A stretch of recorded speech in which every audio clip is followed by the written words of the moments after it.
ogun abẹ́lé apá kẹjọ. Gowon àti Danjuma purọ́ fún gbogbo ọmọ Nàìjíríà. Wọ́n láwọn ò mọ ibi táwọn sọ́jà gbé Ironsi àti Adekunle Fajuyi lọ.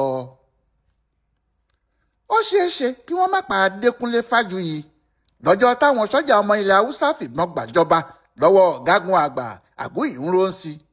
Ṣùgbọ́n àwọn ọ̀rọ̀ kan ti wà nílẹ̀ kó tó dọjọ́ 29 oṣù keje ọdún 1966 náà, lọ́jọ́ tí ikú gbóná ká àwọn èèyàn náà mọ́ ọ̀nà oko. Bó tilẹ̀ jẹ́ pé àwọn ọmọdé sọ́jà kan wà tí wọ́n fẹ́ràn Fajuyi dáadáa, tó sì jẹ́ pé kò sóhun tí wọn kò lè ṣe fún un. Àwọn ọ̀gá wẹ́wẹ́ kan wà tí wọn ò fẹ́ràn ẹ̀ rárá. Pàápàá àwọn tí wọ́n jẹ́ ọmọ ilẹ̀ Hausa. Wọ́n ti ń wá ọ̀nà bí wọn yóò ṣe mú òun náà.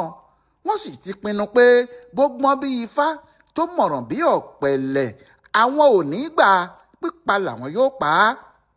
Kí ló ṣẹlẹ̀ gan tí wọ́n fi ń ronú bẹ́ẹ̀? Èyí nìdí abájọ. Ọ̀kan nínú àwọn ọ̀gá sọ́jà láti ilẹ̀ Hausa lọkùnrin kan tí wọ́n ń pè ní Zak Mai Malari. Ọkùnrin náà sì ga nínú iṣẹ́ ológun débi pé lọ́dún 1964 àwọn aṣáájú Hausa kan múra láti sọ pé òun ni wọn yóò fi ṣe olórí gbogbo sọ́jà ní Nàìjíríà. Oyè GOC, General Officer Commanding, fún gbogbo àwọn sọ́jà tó wà ní Nàìjíríà nígbà náà ni wọ́n fẹ́ fún un. Ṣùgbọ́n Ironsi ní ipò náà já mọ́ lọ́wọ́. Gbogbo àwọn sọ́jà Hausa ni wọ́n fẹ́ràn ìyẹn Zak Mai Malari. Òun ni wọ́n sì rí bí aṣáájú tiwọn, nítorí bó tilẹ̀ jẹ́ pé òun náà ní ọ̀gá kan láti ilẹ̀ Hausa níwájú ẹ̀. Síbẹ̀ òun làwọn ọmọdé sọ́jà tí wọ́n ṣẹ̀ṣẹ̀ di ọ̀gá nígbà náà rí bí aṣáájú tàwọn. Lásìkò náà ni kinní kan ṣẹlẹ̀ láàrin òun àti Francis Adekunle Fajuyi. Ilé ìjọba n'Ìkòyí, Thompson Avenue, làwọn méjèèjì ń gbé. Ẹ̀gbẹ́ ara wọn ni wọ́n sì wà. Nítorí pé àwọn ọ̀gá sọ́jà méjèèjì yìí wà lẹ́gbẹ̀ẹ́ ara wọn, kò ṣòro rárá fún ìyàwó Mai Malari àti ìyàwó Adekunle Fajuyi láti máa ṣe ọ̀rẹ́ ara wọn. Ọ̀rẹ́ wọn wọ̀ débi pé bí o bá wá ìyàwó Mai Malari délé tí o kò bá bá a, kò síbi méjì tí èèyàn yóò wá sí ju ilé ìyàwó Adekunle Fajuyi lọ.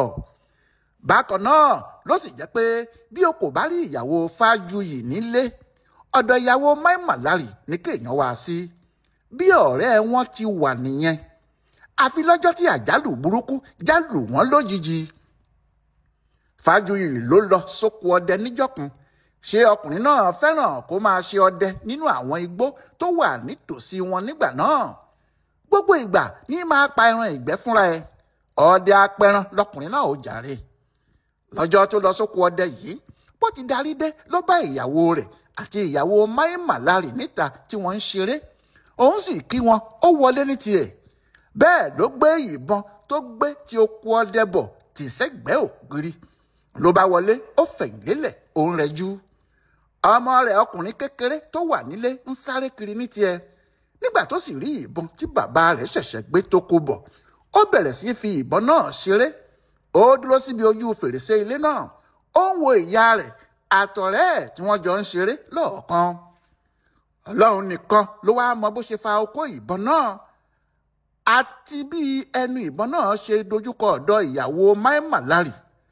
Pàánìbọn náà ró lójijì, nìyẹ́ ẹ̀ bá sáré dìde ló tún ṣubú. Bàbá rẹ̀ pàápàá tó ń rẹjú sáré dìde níbi tó ti ń rẹjú.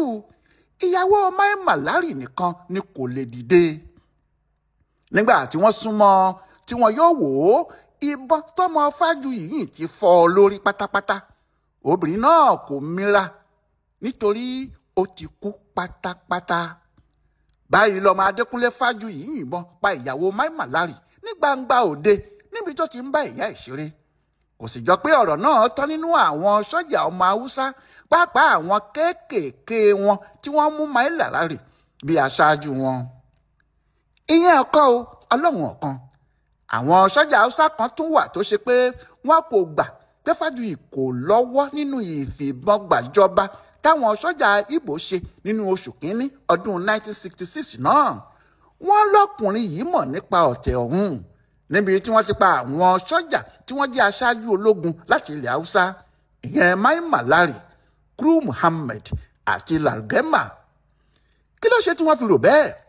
Wọ́n ní Abẹ́òkúta ni wọ́n ti fẹnu ọ̀rọ̀ ọ̀tẹ̀ náà jóná nígbà tí wọ́n lọ sí ibi ìdánilẹ́kọ̀ọ́ àwọn ọ̀gá ológun kan. Gbogbo àwọn tí wọ́n kópa nínú ìfìbọn gbàjọba tinú oṣù kínní ọdún ni wọ́n wà níbẹ̀. Fajuyi ló sì kó gbogbo wọn lọ. Ohun tó fà á nìyí táwọn sọ́jà Hausa kan fi gbà pé Fajuyi kò lè fi gbogbo ẹnu sọ pé òun kò mọ̀ nípa ọ̀tẹ̀ tí wọ́n fi pa àwọn ọ̀gá sọ́jà Hausa. Ohun tí wọ́n sì ń rò ní pé bí kò bá ti sáwọn ọ̀gá sọ́jà tí wọ́n wá láti ilẹ̀ Hausa yìí mọ́, àwọn Fajuyi ni yóò kù gẹ́gẹ́ bí ọ̀gá tuntun nínú iṣẹ́ ológun ní Nàìjíríà. Ṣùgbọ́n kò sẹ́ni tó mọ̀ o tàbí tó lè fi gbogbo ẹnu sọ bóyá Danjúmọ̀ tó ní káwọn sọ́jà kó wọn lọ pa náà fẹ́ kí wọ́n pa Fajuyi tàbí kò fẹ́. Bóyá nítorí pé ọkùnrin náà takú pé wọn kò lè pa àlejò òun kí wọ́n má pa òun, tàbí pé ibikíbi tí wọ́n bá fẹ́ mú Ironsi lọ náà ni kí wọ́n máa mú òun lọ ni wọ́n ṣe pa. Ohun tó ṣàhàn ni pé bí wọ́n ṣe kó wọn lọ sí inú igbó lọ́jọ́ náà yìí, pípa ni wọ́n pa wọ́n. Àwọn sọ́jà Hausa ló sì pa olórí Nàìjíríà Ironsi àti gómìnà Western Region Adekunle Fajuyi.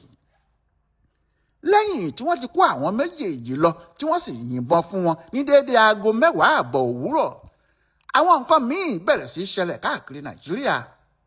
Lọ́jọ́ náà gan, lẹ́yìn tí wọ́n ti kó àwọn olórí Nàìjíríà lọ sí ibi tí wọn yóò ti pa wọ́n, àwọn sọ́jà Hausa tó wà níbàdàn fọgbọ́n tan àwọn sọ́jà tí wọ́n jẹ́ Ìgbò jáde kúrò nínú ilé wọn nínú báràkì níbẹ̀. Wọ́n pè wọ́n síta pé kí wọ́n wá gbọ́ iṣẹ́ pàtàkì kan tí àwọn gbọ́ láti Èkó. Níbẹ̀ náà ni wọ́n ti yìnbọn pa gbogbo wọn. Àwọn sọ́jà Hausa tó wà lẹ́kọ̀ọ́ mọ ilé àtọ̀nà àwọn ọ̀gá sọ́jà tó jẹ́ ọmọ Ìgbò. Muritala Muhammad ló sì ń darí àwọn wọ̀nyí bí wọ́n ti ń wọlé àwọn èèyàn náà lọ́kọ̀ọ̀kan tí wọ́n ń ta wọ́n níbọn. Ṣùgbọ́n tàwọn sọ́jà Ìgbò tí kinní náà ká mọ́ ilẹ̀ Hausa ló burú jù o, nítorí wọn kò rí ibì kan gbà. Gbogbo ibi tí wọ́n bá ti rí àwọn èèyàn náà ni wọ́n ti ń pa wọ́n. Àwọn sọ́jà Ìgbò yìí bẹ̀rẹ̀ sí múra bíi obìnrin, àwọn míì yóò múra bíi mọ́là, àwọn míì yóò múra bíi darandaran. Ṣùgbọ́n níbi tí wọ́n bá ti fẹ́ wọ rélùwéè làwọn sọ́jà náà ti ń dá wọn mọ̀. Àwọn sọ́jà Hausa yóò ti wà níbẹ̀, wọn yóò yẹ rélùwéè tàbí mọ́tò tó bá fẹ́ kọjá wò. Bí wọ́n bá sì ti rí sọ́jà ọmọ Ìgbò kan ni wọn yóò wọ bọ́ sílẹ̀, wọn yóò sì yìnbọn pa lójú ẹsẹ̀ ni. Àsìkò yìí ni wọ́n sọ orúkọ odò Ọya ní Red River, ìyẹn odò ẹ̀jẹ̀, nítorí àwọn ọmọ Ìgbò tí wọ́n ń yìnbọn pa sínú odò yìí ni. Ohun tó ṣẹlẹ̀ ni pé ibẹ̀ ni ààlà láàrin ilẹ̀ Ìgbò àti ilẹ̀ Hausa, kò sí ọ̀nà míì tí èèyàn lè gbà ju ibẹ̀ lọ. Lọ́jọ́ táwọn Hausa fìbọn gbàjọba yìí àti ọjọ́ kejì ẹ̀, kò sọ́mọ Ìgbò kan tó lè wá mọ́tò kọjá, wọn yóò pa á ni. Nítorí bẹ́ẹ̀ ló ṣe jẹ́ pé rélùwéè làwọn sọ́jà Ìgbò náà ń wọ̀ láti kọjá sí ìlú wọn. Ṣùgbọ́n bí wọ́n bá ti ń wọ rélùwéè náà bọ̀, bí wọ́n bá dé orí odò yìí tí wọ́n ń wo ìlú Makurdi lọ́ọ̀kan, àwọn sọ́jà yóò dá wọn dúró, wọn yóò sì máa wo inú rélùwéè náà. Bí wọ́n bá sì ti rí Ìgbò kan tó jẹ́ sọ́jà báyìí, wọ́n mọ bí wọn yóò ṣe dá a mọ̀. Kíá ni wọn yóò já a bọ́ sílẹ̀, wọn yóò sì yìnbọn pa kí wọ́n tó jù ú sínú odò. Bẹ́ẹ̀ lójú odò náà kún fẹ́jẹ̀ èèyàn, ó sì pọ́n gidigidi. Ohun táwọn Hausa tí wọ́n ń pààyàn yìí ní lọ́kàn kí wọ́n tó máa pa àwọn sọ́jà Ìgbò ni pé bí àwọn bá ti pa gbogbo àwọn tí wọ́n jẹ́ olórí sọ́jà gbogbo tán, àwọn yóò pín Nàìjíríà sí wẹ́wẹ́, àwọn Hausa yóò sì máa bá tiwọn lọ. Nítorí bẹ́ẹ̀, bó tilẹ̀ jẹ́ pé wọ́n ti yìnbọn pa olórí Nàìjíríà yìí, wọn kò sọ bẹ́ẹ̀ fún gbogbo ọmọ Nàìjíríà o. Ohun tí wọ́n ń wí ni pé àwọn sọ́jà kan hùwà ìbàjẹ́, wọ́n fìbọn dàlúrú, àwọn ò sì tí ì mọ ibi tí wọ́n gbé olórí Nàìjíríà Ironsi àti Adekunle Fajuyi tó gbà á lálejò lọ. Wọ́n ló dá àwọn lójú pé àwọn èèyàn náà kò tí ì kú o, àti pé àwọn tí wọ́n gbé wọn yóò gbé wọn sílẹ̀ ṣáá ni. Bẹ́ẹ̀ Yakubu Gowon, Muritala Muhammad, T.Y. Danjuma àtàwọn ọ̀gá kéékèèké sọ́jà Hausa tó kù mọ̀ pé àwọn táwọn rán níṣẹ́ ti pa àwọn èèyàn náà, wọ́n kàn ń purọ́ fún gbogbo ọmọ Nàìjíríà ni. Bí wọ́n ṣe ń purọ́ yìí, bẹ́ẹ̀ ni wọ́n ń ṣètò tiwọn lọ o. wọ́n ń sáré kẹ́rù wọn kúrò nílé ìjọba wọ́n sì gbé aeroplane kan sí pápákọ̀ òfurufú Ìkẹjà ìyẹn ló ń kẹ́rù náà lọ sílẹ̀ Haúsá ní kòṣẹ́kòṣẹ́. Àwọn Muritàlá, Yar'Adua, Gowon pẹ̀lú àwọn míín bẹ́ẹ̀ ti ń kó àwọn ọmọ wọn wọ́n ti ń kó wọn àtẹrù sínú aeroplane wọ́n ní kí wọ́n máa kó wọn lọ sọ́hùn-ún àwọn ń bọ̀ wá bá wọn lẹ́yìn táwọn bá ti pa àwọn ọ̀gá sọ́jà gbogbo tó kù àti Yorùbá àti Ìgbò. Ṣùgbọ́n àwọn Ìgbò gan ni wọ́n pa jù wọn kò fi bẹ́ẹ̀ rí àwọn ọ̀gá sọ́jà tí wọ́n jẹ́ Yorùbá rárá àwọn yẹn ti ra mọ́ wọn lójú. Nígbà tọ́rọ̀ náà kọ́kọ́ ṣẹlẹ̀ ní kùtùkùtù òwúrọ̀ ọjọ́ 29 oṣù keje yìí bí wọ́n ṣe pa àwọn sọ́jà láti kàntómẹ́ǹtì Ìkẹjà níbi táwọn Muritàlá wà tí wọ́n ti ń fàjọgbọ̀n yìí ẹni tó jẹ́ igbákejì Ironsi pé Yakubu Gowon tó jẹ́ olórí àwọn sọ́jà nígbà náà ó ní kó lọ wádìí ohun tó ń ṣẹlẹ̀ gan níkẹjà fóun ní kíákíá. Ṣé òun ò mọ̀ pé àwọn Gowon gan ni wọ́n wà nídìí ọ̀rọ̀ yìí? Òun sì ń ṣe bí igbákejì olórí Nàìjíríà ó sì sọ pé àṣẹ gbogbo ti wà lọ́wọ́ òun báyìí títí tí Ironsi yóò fi dé. Òun Ògúndípẹ̀ ní adelé olórí Nàìjíríà kí gbogbo àwọn sọ́jà tó kù máa gbọ́rọ̀ sóhun lẹ́nu. Ṣùgbọ́n nígbà tó pàṣẹ fún Yakubu Gowon tí ìyẹn tán pé òun ti ń lọ bí Gowon ṣe dé Ìkẹjà bẹ́ẹ̀ ló parẹ́ síbẹ̀ ó lóun ò jáde mọ́ o. Ó wá ránṣẹ́ sí Ògúndípẹ̀ pé àwọn sọ́jà tí wọ́n wà ní kàntómẹ́ǹtì Ìkẹjà ti mú òun sílẹ̀ o wọ́n lóun ò ní jáde o. Bẹ́ẹ̀ ni Gowon há sọ́gbà àwọn sọ́jà níkẹjà tí kò jáde mọ́. Bẹ́ẹ̀ nígbà náà àwọn sọ́jà tí wọ́n jẹ́ ọ̀gá tí wọ́n sì ju Gowon lọ́pọ̀ nínú iṣẹ́ ológun Nàìjíríà. Lára wọn ni bàbá Ògúndípẹ̀ yìí, Adéyínká Adébáyọ̀ wà níbẹ̀, Hillary Njoku àti David Ejò. Gbogbo àwọn wọ̀nyí ni wọ́n ju Gowon lọ nínú iṣẹ́ sọ́jà Nàìjíríà nígbà náà. Nítorí bẹ́ẹ̀ kò sẹ́ni tó lérò pé Gowon yóò jáde láti pe ara rẹ̀ ní olórí Nàìjíríà. Èèwọ̀ ni. Odumegwu Ojukwu tí í ṣe gómìnà ilẹ̀ Ìgbò ti tẹlifóònù sí Ògúndípẹ̀ ó ní kó má jẹ́ kí nǹkan dàrú o òun ló kù tí àwọn gbójúlé gẹ́gẹ́ bí igbákejì Ironsi òun ni kó máa ṣe alákòóso Nàìjíríà títí tí Ironsi yóò fi padà dé láti ibi yòówù tí wọ́n bá gbé e pamọ́ sí. Adéyínká Adébáyọ̀ náà wà lÉkòó ó ti dúró lẹ́yìn Ògúndípẹ̀ òun àti Adéwálé Wéè tí í ṣe olórí àwọn ọmọ ogun ojú omi wọ́n ní ibi tí Ògúndípẹ̀ bá ń lọ àwọn yóò tẹ̀lé torí òun ni aṣáájú àwọn. Nígbà náà ni kinní kan ṣẹlẹ̀ sí Ògúndípẹ̀ fúnra ẹ̀. Ògúndípẹ̀ jáde ó sì rí sọ́jà kan tó jẹ́ sájẹ́ǹtì ló bá pè é ló pàṣẹ fún un pé kó ṣe kinní kan. Ṣùgbọ́n ìyàlẹ́nu burúkú lohun tó gbọ́ lẹ́nu sájẹ́ǹtì náà. Irú nǹkan bẹ́ẹ̀ yẹn kò ṣẹlẹ̀ rí níbikíbi nínú iṣẹ́ ológun. Lọ́jọ́ tí à ń wí yìí oyè brigadier ní oyè Ògúndípẹ̀ nínú iṣẹ́ ológun. Ìyẹn ni pé lẹ́yìn Ironsi kò tún sẹ́ni tóyè rẹ̀ tó tọkùnrin sọ́jà náà.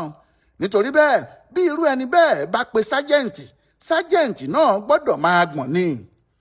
Ṣùgbọ́n sájẹ́ǹtì tí Ògúndípẹ̀ pè kò gbọ́n o nítorí pé sọ́jà ilẹ̀ Haúsá ni. Nígbà tí Ògúndípẹ̀ sì sọ̀rọ̀ rẹ̀ tán sọ́jà náà sọ fún un pé kò sí àṣẹ kankan tí o lè pa fún mi o kò sí àṣẹ tí o lè pa fún mi tí mo lè gbọ́ tàbí tí mo máa tẹ̀lé àfìgbà tí ọ̀gá mi bá dé. Ọ̀gá tí sájẹ́ǹtì yìí ń sọ̀rọ̀ ẹ̀ yìí kápítẹ̀nì lòun nínú iṣẹ́ ológun orúkọ ẹ̀ sì ni Joe Garba. Ìyanu dàpọ̀ mọ́ ìbẹ̀rù fún Ògúndípẹ̀ àbí nígbà tí sájẹ́ǹtì bá kọ̀rọ̀ sí brigadier lẹ́nu. Ibi tí wọ́n ti ń sọ eléyìí làwọn kan ti wá gbé ìròyìn bá Ògúndípẹ̀ pé àwọn sọ́jà tí wọ́n mú Gowon ti ń bọ̀ wá mú òun náà o. Bẹ́ẹ̀ l'Ògúndípẹ̀ kò dúró mú fìlà ẹ̀ ọkùnrin náà tọ́ sínú ìgbẹ́ lódì kejì ó sì ṣe bẹ́ẹ̀ sá lọ bámúbámú. Nígbà náà ni nǹkan dàrú pátápátá nítorí kò sólórí kankan ní Nàìjíríà nígbà náà mọ́ orílẹ̀-èdè náà kọ̀ wá gbunduku ni. Ẹ tún pàdé wa láìpẹ́ jọjọ fún ìtẹ̀síwájú ìtàn náà. Ọláyíwọlá Alága ló ń tú pẹrẹpẹrẹ ìtàn ogun abẹ́lé yìí fún ibùdó àgbáyé fún àṣà àtìṣe Yorùbá World Center nínú ọgbà Yunifásítì Ìbàdàn. Ẹ kú kalẹ̀.